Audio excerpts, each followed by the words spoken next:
महादेवी वर्मा की कहानी नीलू कुत्ता। नीलू की कथा उसकी माँ की कथा से इस प्रकार जुड़ी है कि एक के बिना दूसरी अपूर्ण रह जाती है। उसकी अल्सेशियन माँ उत्तरायण में लूसी के नाम से पुकारी जाती थी। हिरनी के समान वेगवती सांचे में ढली हुई देह, जिसमें व्यर्थ कहने के लिए 1 तोला मांस भी नहीं था। ऊपर काला आभास देने वाले भूरे पीताभ रोम, बुद्धिमानी का पता देने वाली काली पर छोटी आंखें, सजग खड़े कान और सघन, रोएदार तथा पिछले पैरों के टखनों को छूने वाली लंबी पूंछ, सब कुछ उसे राजसी विशेषता देता था। थी भी वो सामान्य कुत्तों से भिन्न। अल्सेशियन कुत्ता एक ही स्वामी को स्वीकार करता है। यदि परिस्थितियों के कारण एक व्यक्ति का स्वामित्व उसे सुलभ नहीं होता, तो वो सबके साथ सहचर जैसा आचरण करने लगता है। दूसरे शब्दों में, आदेश किसी का नहीं मानता, परंतु सबके स्नेहपूर्ण अनुरोध की रक्षा में तत्पर रहता है।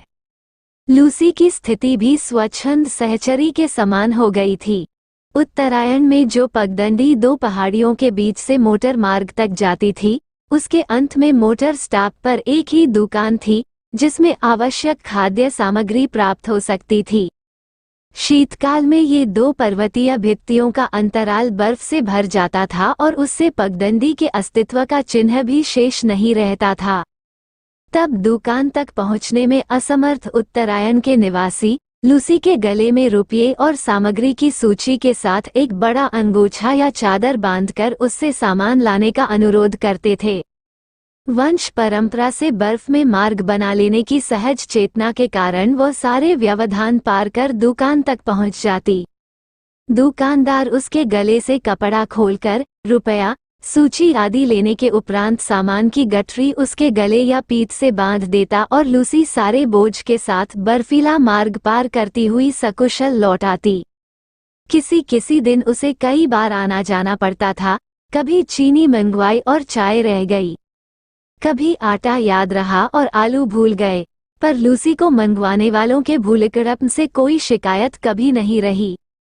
गले में कपड़ा बांधते ही वह तीर की तरह दुकान की दिशा में चल देती। उसकी तत्परता के कारण मंगाने वालों में भूलने की प्रवृत्ति बढ़ती ही थी। एक दिन किसी अधिक ऊंचाई पर बसे पर्वतीय ग्राम से बर्फ में भटकता हुआ एक भूटिया कुत्ता दुकान पर आ गया और लूसी से उसकी मैत्री हो गई। उन दोनों में आकृति की वही भिन्नता थी, जो एक तराशी हुई सुडौल मूर्ति और अनगढ़ शिलाखंड में होती है, परंतु दुर्दिन के साथी होने के कारण वे सहचर हो गए। उन्हीं सर्दियों में लूसी ने 2 बच्चों को जन्म देकर अपनी वंश वृद्धि की, किंतु उनमें से एक तो शीत के कारण मर गया और दूसरा अपनी ही जीवन ऊष्मा के बल पर उस ठिठुराने वाले परिवेश से जूझने लगा। शीत ऋतु में प्रायः लकड़बग्घे ऊंचे पर्वतीय अंचल से नीचे उतर आते हैं और बर्फ में भटकते हुए मिल जाते हैं। वैसे तो ये हिंसक जीव कुत्ते से कुछ ही बड़ा होता है, परंतु कुत्ता इसका प्रिय खाद्य होने के कारण रक्षणीय की स्थिति में आ जाता है। सामान्य कुत्ते तो लकड़बग्घे को देखते ही स्तब्ध और निर्जीव से हो जाते हैं, अतः उन्हें घसीट ले जाने में इसे कोई प्रयास ही नहीं करना पड़ता। असामान्य भूटिये या अल्सेशियन कुत्ते उससे संघर्ष करते हैं अवश्य, परंतु अंत पराजित ही होते हैं। 4-5 दिन के बच्चों को छोड़कर लूसी फिर दुकान तक आने जाने लगी थी। एक संध्या के झुटपुटे में लूसी ऐसी गई कि फिर लौट ही नहीं सकी। बर्फ के दिनों में सांझ ही से सघन अंधकार घिर आता है और हवा ऐसी तुषार बोझिल हो जाती है कि गंध भी वहन नहीं कर पाती। इसी से प्रायः शीतकाल में प्राण शक्ति के कुछ कुंठित हो जाने के कारण कुत्ते लकड़बग्घे के आने की गंध पाने में असमर्थ रहते हैं और उसके अनायास आहार बन जाते हैं। सवेरे बर्फ पर कई बड़े छोटे पंजों के तथा आगे पीछे घसीटने घिसटने के चिन्ह देखकर निश्चय हो गया कि लूसी ने बहुत संघर्ष के उपरांत ही प्राण दिए होंगे। बर्फ पर रक्त के पनीले धब्बे ऐसे लगते थे मानो किसी बालक की ड्राइंग पुस्तिका के सफेद पृष्ठ पर लाल स्याही की दावात उलट गई हो। लूसी के लिए सभी रोए, परंतु जिसे सबसे अधिक रोना चाहिए था, वो बच्चा तो कुछ जानता ही न था। एक दिन पहले उसकी आंखें खुली थीं, अतः माँ से अधिक वो दूध के अभाव में शोर मचाने लगा। दुग्ध चूर्ण से दूध बनाकर उसे पिलाया, पर रजाई में भी वो माँ के पेट की उष्णता खोजता और न पाने पर रोता चिल्लाता रहा। अंत में हमने उसे कोमल ऊन और अधबुने स्वेटर की डलिया में रख दिया, जहाँ वह माँ के सामीप्य सुख के भ्रम में सो गया। डलिया में वह ऊन की गेंद जैसा ही लगता था। आने के समय उसे अपने साथ प्रयाग लाना पड़ा। बड़े होने पर देखा कि वो अपनी माँ के समान ही विशिष्ट है।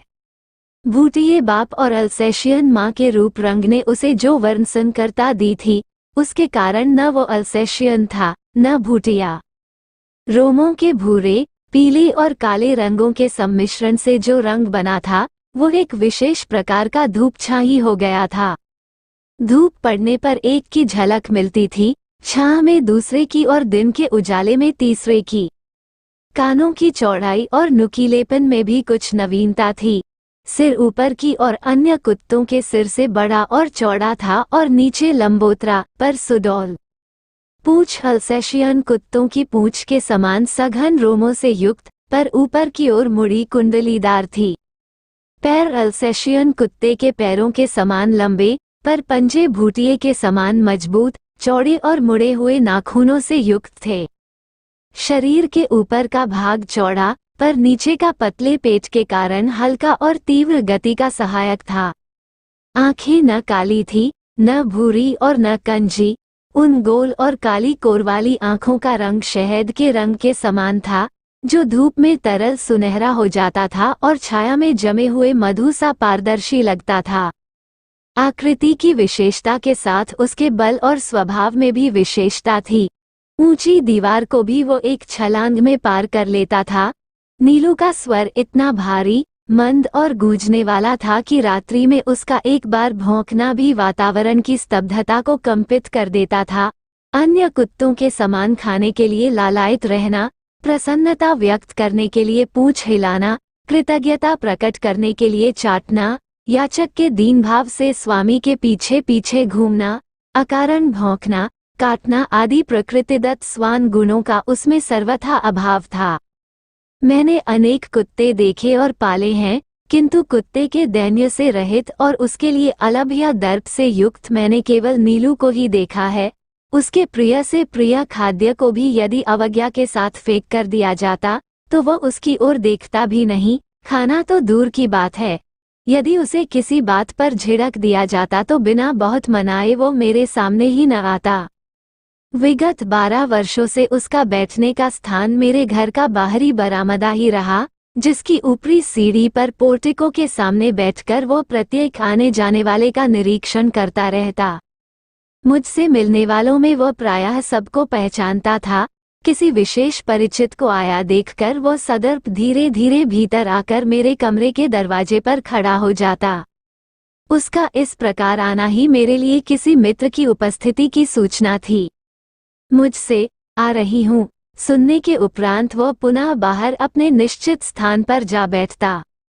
न जाने किस सहज चेतना से वो अपरिचित या असमय आए व्यक्ति को जान लेता था। तब नितांत निरपेक्ष और उदासीन भाव से उसकी घंटी बजाना, नौकर का आकर समाचार ले जाना आदि देखता रहता। कुत्ते भाषा नहीं जानते, ध्वनि पहचानते हैं। नीलू का ध्वनि ज्ञान इतना विस्तृत और गहरा था कि उससे कुछ कहना भाषा जानने वाले मनुष्य से बात करने के समान हो जाता था। बाहर या रास्ते में घूमते हुए यदि कोई उससे कह देता, गुरुजी तुम्हें ढूंढ रही थी नीलू, तो वह विद्युत गति से चहारदीवारी कूदकर मेरे कमरे के सामने आदेश की प्रतीक्षा में आकर खड़ा हो जाता। फिर कोई काम नहीं है, जाओ कहने के पहले वो मूर्तिवत एक स्थिति में ही खड़ा रह जाता। कभी कभी मैं किसी कार्य में व्यस्त होने के कारण उसकी उपस्थिति जान ही नहीं पाती और उसे बहुत समय तक बिना हिले डुले खड़ा रहना पड़ता। हिंसक और क्रोधी भूटिये बाप और आखिर प्रिय अल्सेशियन माँ से जन्म पाकर भी उसमें हिंसा प्रवृत्ति का कोई चिन्ह नहीं था। 13 वर्ष के दीर्घ जीवन में भी उसे किसी पशु पक्षी पर झपटते या मारते नहीं देखा गया। उसका ये स्वभाव मेरे लिए ही नहीं, सब देखने वालों के लिए आश्चर्य की घटना थी। मेरे बंगले के रोशनदानों में प्रायः गौरैया तिनकों से घोंसला बना लेती है। मुझे उनके परिश्रम पूर्वक बनाए हुए घोंसले उजाड़ना अच्छा नहीं लगता, अतः कालांतर में उनमें अंडों और पक्षी शावकों की सृष्टि बस जाती है। कुछ कुछ अंकुर जैसे पंख निकलते ही वे पक्षी शावक उड़ने के असफल प्रयास में रोशनदानों से नीचे गिरने लगते हैं। इन दिनों नीलू उनके सतर्क पहरेदार का कर्तव्य संभाल लेता था। उसके भय से कोई भी कुत्ता बिल्ली उन नादान उड़ने गिरने वालों को हानि पहुंचाने का साहस नहीं कर पाता था। कभी कभी बहुत छोटे पक्षी शावकों को पुनः घोंसले में रखवाने के लिए वह उन्हें हौले से मुख में दबाकर मेरे पास ले आता था। जब तक रोशनदान में सीढ़ी लगवाकर मैं उस बच्चे को घोंसले में पहुंचाने की व्यवस्था न कर लेती, तब तक वह या तो बड़ी कोमलता से उसे दबाए खड़ा रहता था या मेरे हाथ में देकर प्रतीक्षा की मुद्रा में देखता रहता। सवेरे नियमानुसार जब मैं मोर, खरगोश आदि को दाना देने निकलती, तब वह, चाहे जाड़ा हो चाहे बरसात, मुझे दरवाजे पर ही मिलता और मेरे साथ साथ घूमता। पक्षियों के कक्ष में 2 फुट ऊंची दीवार पर जाली लगी हुई है। नीलू दीवार पर दोनों पंजे रखकर खड़ा हो जाता और अपनी गोल आंखें घुमाकर प्रत्येक कक्ष और उसमें रहने वालों का निरीक्षण परीक्षण करता रहता। उससे इस नियम में कभी व्यतिक्रम नहीं पड़ा। उसका रात का कर्तव्य भी स्वेच्छा स्वीकृत और निश्चित था। सबके सो जाने पर वह गर्मियों में बाहर लॉन पर और सर्दियों में बरामदे में तख्त पर बैठकर पहरेदारी का कार्य करता। रात में कई बार वो पूरे कंपाउंड का और पशु पक्षियों के घर का चक्कर लगाता रहता। रात चाहे उजाली हो चाहे बादल गरज रहे हों, चाहे आंधी चल रही हो, उसके चक्कर को विराम नहीं था। रात के सन्नाटे में उसके मंद गंभीर स्वर से ही हम अनुमान लगा पाते थे कि वो किस कोने में पहरा दे रहा है। खरगोश धरती के भीतर सुरंग जैसे लंबे और दोनों ओर द्वार वाले बिल खोद लेते हैं। एक रात मेरे खरगोश बिल खोदते खोदते पड़ोस के दूसरे कंपाउंड में जा निकले और उनमें से कई जो इस अभियान में अगुआ थे, जंगली बिल्ले द्वारा क्षत विक्षत कर दिए गए। सुरंग से बाहर जाने वालों का जो हाल होता है, उससे भीतर रहने वाले अनजान रहते हैं, अतः एक के पीछे एक निकलते हुए खरगोशों में सभी को माजारी या श्रृगाल का आहार बन जाना पड़ता।